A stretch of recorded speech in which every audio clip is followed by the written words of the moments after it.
It's the 5th annual Tom Miller Week. You may have seen his murals on North Avenue and Harford Road. There are several events planned throughout the city, but here at the UB Blake Cultural Center, there's a new exhibit. Tom Miller was an amazing artist. He was Baltimore born and raised. He grew up in the Winchester, Sandtown area of Baltimore. Known for his bold colors and bright imagery, Out of the Woodwork, bringing Tom Miller's legacy to light, does just that with more than 70 pieces of his life's work on display. In the show, we have different mediums, and it came from so many different sides of Baltimore, which is how the title came to be, Out of the Woodwork. The show kind of shows the breadth of his work, from collage and painting and screen prints and furniture. So I'm glad that we could kind of show the broad range of his art.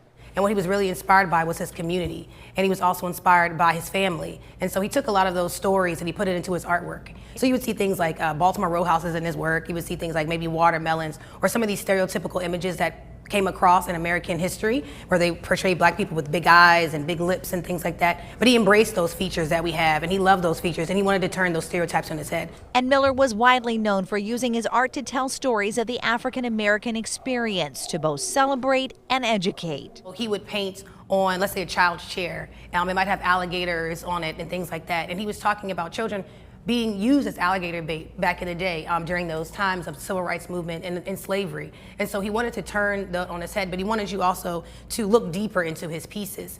Miller died in 2000 from AIDS. He was a trailblazer. He was one of the first black artists from Baltimore to have a solo exhibition at the Baltimore Museum of Art. It gave a lot of black Baltimore artists an avenue to also exhibit at the museum. The exhibit runs through April. It is free and open to the public, and if you'd like to own a piece of Miller's art, this piece right here is up for an online auction. Bids are being accepted right now.